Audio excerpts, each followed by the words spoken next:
जी देखिए, ईवीएम में हम लोग को डाउट तो पहले से ही है। बैठक में यही चर्चा हुई कि 5 साल जनता के बीच में रहना है, जनता की सेवा करनी है। ये अमित शाह जी और चुनाव आयोग ने ईवीएम में सेट किया। आदरणीय तेजस्वी प्रसाद यादव जी को विधायक दल का नेता चुना गया है। नमस्कार, आप देख रहे हैं देशवा न्यूज और मैं हूं आपके साथ अंजलि। आज राष्ट्रीय जनता दल यानी आरजेडी के प्रमुख तेजस्वी यादव ने आज 2 घंटे की नवनिर्वाचित विधायकों के साथ मीटिंग की। इस मीटिंग में जो है ऐसा देखा गया कि 2 घंटे की मीटिंग जो है वो चली, जिसके बाद से विधायक जब बाहर निकलने लगे उनसे सवाल जवाब किए गए। उनसे तेजस्वी यादव के बारे में पूछा गया तो वो लोग उनके परिवार वाले मैटर से जो है वो बचते दिखाई दिए। इसके साथ ही तेजस्वी यादव ने कोई भी बात नहीं कही। जब उन्हें रोका गया, उनसे सवाल जवाब किए तो ना ही पार्टी और ना ही परिवार, किसी भी बारे में तेजस्वी यादव ने एक शब्द नहीं कहा। और आपको बता दें कि आज नवनिर्वाचित विधायकों के साथ तेजस्वी यादव ने मुलाकात की और जिस तरीके से 14 तारीख को निर्णय जो बाहर आया, विधानसभा चुनाव का जो रिजल्ट था वो बाहर आया, उसके बाद से ऐसा देखा जा रहा है कि तेजस्वी यादव जैसे कूप भवन में बैठ गए हो। ना उन्होंने कोई ट्वीट किया है और ना ही मीडिया के सामने आकर कोई बातचीत की है। और आज 3-4 दिनों बाद जब तेजस्वी यादव नवनिर्वाचित विधायकों के साथ बैठक कर रहे थे, इस दौरान भी आपको बता दें कि तेजस्वी यादव ने कोई बात नहीं कही। इतना बड़ा हंगामा होने के बाद से, रोहिणी आचार्य का ट्वीट बाहर आने के बाद से, ना उन्होंने पार्टी और ना ही अपने परिवार के बारे में, दोनों के बारे में तेजस्वी यादव ने कुछ नहीं कहा है। और उनके विधायक जो हैं क्या कुछ कहते हुए नजर आ रहे हैं, आप इसको। इस हार से पार्टी कैसे उभरेगी? हम लोग 2010 में भी 22 सीटों पे आए थे। उसके बाद 2015 में हम लोग 80 सीटों पे पहुंचे थे।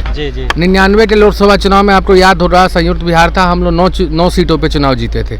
और उसके बाद 2004 में जब लोकसभा चुनाव हुए, उस समय झारखंड हो गया था, हम लोग 24 सीटों पे चुनाव जीते थे। लालू जी केंद्र में रेलवे मंत्री बने थे। तो हम लोग देखिए, हार जीत एक पहलू है। हम लोग फिर इससे उभरेंगे और हम लोग आगे 5 साल के बाद अपनी सरकार बनाएंगे। क्या कुछ चर्चा हुई सर? बैठक में यही चर्चा हुई कि 5 साल जनता के बीच में रहना है, जनता की सेवा करनी है और सारे जनता के ज्वलंत मुद्दे जो हम लोग आज तक उठाते रहे हैं उसको हम लोग उठाते रहेंगे। नेता विरोधी दल से इस्तीफा देंगे तेजस्वी जी? नहीं, हम लोग के नेता, सर्वमान्य नेता तेजस्वी यादव जी हैं, लालू जी हैं और नेता विरोधी दल वही रहेंगे। संजय यादव प्रकरण पर जिस प्रकार से आरोप संजय यादव पर लगाया जा रहा है, रोहिणी आचार्य ने लगाया, उस पे क्या चर्चा हुई? जी, इसमें कोई चर्चा नहीं हुई है। देखिए, आरोप प्रत्यारोप ये सब मतलब परिवार की बात है। इस पे हम लोग कुछ हम लोग कोई टिप्पणी परिवार के बारे में नहीं करेंगे। पार्टी की हिस्सा है हम लोग, परिवार के बारे में परिवार में सब कुछ ठीक है। नेता हमारे लालू जी हैं, लालू जी जब तक हैं परिवार में सब कुछ ठीक है। बैठक में नेता विरोधी दल के तौर पे आप लोगों ने हम लोगों ने तेजस्वी जी को चुना। तकरीबन 1 घंटे की बैठक चली। नवनीत जी, क्या कुछ चर्चाएं हुई, किन किन विषयों पर, क्या हार की वजह रहेंगे, कुछ बता पाएंगे?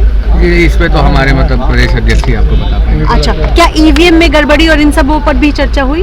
जी देखिए, ईवीएम में हम लोग को डाउट तो पहले से ही है। मैं पर्सनली ये मानता हूँ कि आपको मालूम होगा कि यूएसए में और बाकी कुछ डेवलप्ड कंट्रीज में ये आया था सिस्टम, बट उसको मतलब कि देवर अंडर डाउट, तो फिर बैलेट पेपर पे गए।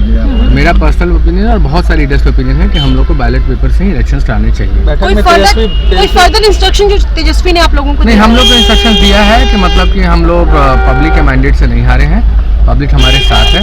1,79,00,000 लोगों ने हमें वोट दिया है और हम लोग इस मैंडेट को लेकर पब्लिक में जाएंगे और हम लोग जनता के बीच में 5 साल रहेंगे। भावुक भी दिखे तेजस्वी, भावुक भी दिखे, पता चला बैठक में। स्वाभाविक तौर पे पब्लिक का इतना समर्थन है, हम लोग उनके साथ हैं और हम लोग इस 5 साल पब्लिक। और जो पटना के एजुकेशन इंस्टीट्यूट में जितने भी तमाम धर्म के, तमाम जाति के स्टूडेंट पढ़ते हैं, वहाँ पे जब पूछा गया कि राज्य का मुख्यमंत्री कौन होना चाहिए, तो 99% स्टूडेंट बोला कि तेजस्वी प्रसाद यादव होना चाहिए। जब पढ़े लिखे लोग सब तेजस्वी जी को मुख्यमंत्री मान रहे हैं और इस तरह से सेट किया गया, ये माइंड सेट किया गया, लोगों का माइंड वॉश किया गया कि हम जो है 10,000 रुपया महिला को दे रहे हैं, हम 1100 रुपया वृद्धा पेंशन, विधवा पेंशन दे रहे हैं, हम 700 यूनिट बिजली फ्री दे रहे हैं। इससे नहीं वोट गड़बड़ाया है। तेजस्वी जी को लोग मुख्यमंत्री मान लिए थे, मुख्यमंत्री हैं। ये अमित शाह जी और चुनाव आयोग ने ईवीएम में सेट किया कि 35 से 40% वोट, 100 वोट गिरने के बाद जहां नंद यादव का बूथ था वहां तमाम जो भी उम्मीदवार था उसका उसमें जाता था और 10% वोट ज़्यादा मुसलमान के बूथ पे उनके उम्मीदवार, चाहे एनडीए का जो भी उम्मीदवार था उनमें जाता था। इस तरह से कोई नहीं जीत पाएगा जब तक पोस्टल बैलेट नहीं लागू होगा। आप लोग क्या करेंगे सर? निश्चित हम लोग सड़क से लेकर सदन तक संघर्ष करेंगे और लोकतंत्र की जननी जो बिहार है वहाँ लोकतंत्र का हत्या चुनाव आयोग ने किया है। तेजस्वी यादव को मुख्यमंत्री मानते हैं लोग, है भी, वोट भी दिया, सत्य को प्रायश्चित करना पड़ता है। हम लोग मजबूती से लड़ेंगे। हमारे राष्ट्रीय अध्यक्ष आदरणीय लालू प्रसाद यादव जी कभी नहीं झुके हैं नफरत फैलाने। के खिलाफ आप लोग कोर्ट भी जाएंगे क्या? नहीं, जो नियम है ऐसा अमित शाह नरेंद्र मोदी ने ऐसा लोकसभा से पास कर लिया कि चुनाव आयोग के विरोध में तो हम लोग पहले भी गए थे, SIR लाया, 67 लाख वोट कटा, सुप्रीम कोर्ट भी सुनने के लिए तैयार नहीं है हम लोगों का। आप लोग आरोप लगा रहे हैं कि ये वोट इधर से उधर हो गए, तो कैसे नहीं, निश्चित उस पर विचार होगा। आदरणीय राहुल गांधी जी हैं, तमाम लोग हैं उस पर। नहीं, चूक कहीं नहीं हुआ है, चूक तो कहीं नहीं हुआ है। हम लोग को मान लीजिए जिस तरह से चुनाव आयोग ने कम समय दिया है, ये प्रत्येक उम्मीदवार का मौलिक अधिकार का हनन किया है। प्रत्येक उम्मीदवार को ये संविधान ने मौलिक अधिकार दिया है बाबा साहब अम्बेडकर ने, कि हर वोटर के पास जाके अपना गलती माने, उसको रिझाने का काम करे, उसको मत देने के लिए प्रेरित करे। नेताजी संजय यादव बैठक में थे, संजय यादव बैठक में मौजूद थे, निश्चित मौजूद थे, और ये सब कोई अभी मौजूद थे संजय जी, इसमें कोई दुरा नहीं। तेजस्वी जी की टीम पूरी मजबूती से हम लोग साथ। संजय यादव लगातार अत्याचार कर रहे हैं, पार्टी और परिवार में उनका कद बढ़ा है, रोनी आचार्य को बेइज्जत करने का काम किया। रमीज जो है वो हिस्ट्री शूटर है, तेजस्वी के साथ रह रहे हैं, तमाम छवि की धूमिल हो रही है। ये तमाम एनडीए वाला आरोप लगा रहे हैं। तेजस्वी जी की टीम मजबूत है। संजय यादव जी एक राष्ट्रीय जनता दल के वफादार साथी हैं, वर्कर हैं, और राष्ट्रीय जनता दल को आगे बढ़ाने के लिए हमेशा काम करते हैं, करते रहेंगे। बोल रही है रोनी आचार्य झूठ, हम किसी को झूठ बोलने की बात नहीं कर रहे हैं। हमारे राष्ट्रीय अध्यक्ष आदरणीय लालू प्रसाद यादव जी जिसको मानेंगे उसको हम लोग मानेंगे। आचार्य झूठ बोल रही है, इसका हम ही नहीं कह रहे हैं कि रोनी जी झूठ बोल रही है। हम लोग राष्ट्रीय अध्यक्ष आदरणीय लालू प्रसाद यादव जी को मानते हैं, उन्होंने तेजस्वी यादव को नेतृत्व दिया है, उनको हम लोग मानते हैं। आचार्य के साथ हैं आप जो उन पे अत्याचार? नहीं, हम लोग आदरणीय लालू प्रसाद यादव जी का पूछ रहे हैं। तेजस्वी प्रसाद यादव जी, लालू प्रसाद यादव जी राष्ट्रीय जनता दल के जनक हैं, उन्होंने इस पार्टी का स्थापना किया है।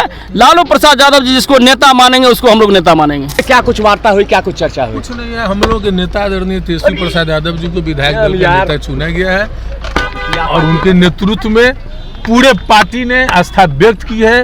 उन्होंने जिस कौशल से लड़ने का काम किया है तेजस्वी प्रसाद यादव जी ने, ये पूरे पार्टी को भी उन पर बहुत भरोसा है, और आगे उन्हीं के नेतृत्व में हम लोग चुनाव लड़ेंगे। क्या लगता है कहाँ चूक हुई? क्या तेजस्वी बैठक में भावुक नजर आए? देखिए तेजस्वी जी को हम लोगों ने तमाम पार्टी के नेता ने उनको जो है पुनः जो है सो की जवाबदेही सौंपी है कि आप संभालिए। और मेरा मानना है कि आज भी बिहार में उनसे बड़ा कोई लोकप्रिय चेहरा नहीं है। कोई लीडर किसी मैदान में आकर के खड़ा हो जाए, भीड़ स्वतः नहीं आएगी। आज भी तेजस्वी प्रसाद बिहार के जिस कोने में चले जाएंगे वहाँ हजारों युवा छात्र नौजवानों की भीड़ लगेगी। क्या घर में भी कलह चल रहा है, इस पर भी चर्चा हुई? देखिए घर में तो आपस में तो नोक झोंक होता रहता है, उससे कोई मतलब पार्टी के पर कोई असर नहीं है। तो आपने सुना कि किस तरीके से विधायक जो है नवनिर्वाचित विधायक जो है, जो अभी अभी विधायक बने हैं, उनके साथ 2 घंटे की मीटिंग की गई, और विधायक जो कह रहे हैं कि तेजस्वी यादव का हाँ मनोबल जरूर टूटा है, लेकिन अब हम तेजस्वी यादव को ये समझाने की कोशिश कर रहे हैं कि 5 साल तक हमें अब रहना है, हमें बिहार को ये समझाना है कि अगले बार आरजेडी की सरकार होनी जरूरी है। फिलहाल इस खबर में बस इतना ही। ऐसी तमाम खबरों के लिए हमारे साथ बने रहिए देशवा न्यूज पर।